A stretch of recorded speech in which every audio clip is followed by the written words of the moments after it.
Hey folks, in the curious case of Mkotowisizwe mercenary recruitment for the Russian war in Ukraine, well, latest turn today is member of parliament for that party, the daughter of former president, convicted of contempt, now still waiting for prosecution in a nearly 30-year-old arms deal scandal, Jacob Zuma. But his daughter, Zuma Sambudla, has resigned as a member of South Africa's parliament. Interesting twist to this story. She's accused of recruiting.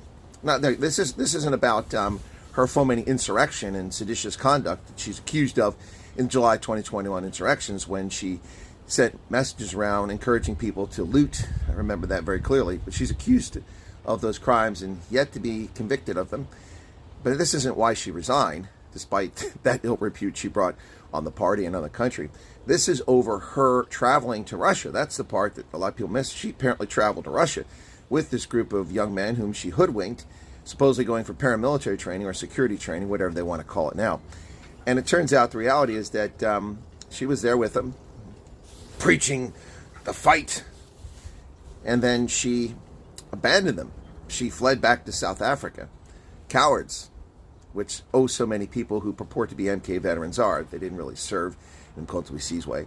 How do you get 100,000 veterans for an organization that never fielded more than about 2,300 people in the field? Yeah, it's a good question. Anyway, so she apparently fled back to South Africa the moment that they were deployed to go fight in combat. And in matters get even worse now, we're understanding from the media that she actually was in groups with these gentlemen who were trapped there. Well, they're trapped there, but they volunteered to go there, in which she's making jokes about their plight and suffering, callous disregard for human beings. Well, this is something we've come to expect from many people in South Africa. And the privileged elite, black privilege,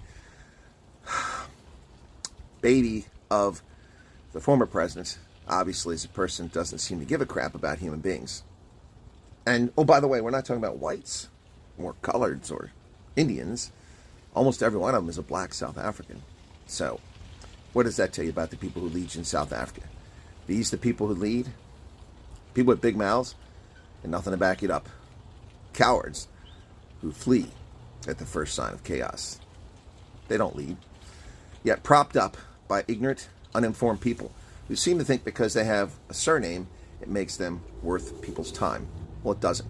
Once again, MK Member of Parliament Zuma Sambudla has resigned from South Africa's parliament long after she should have. Cheers.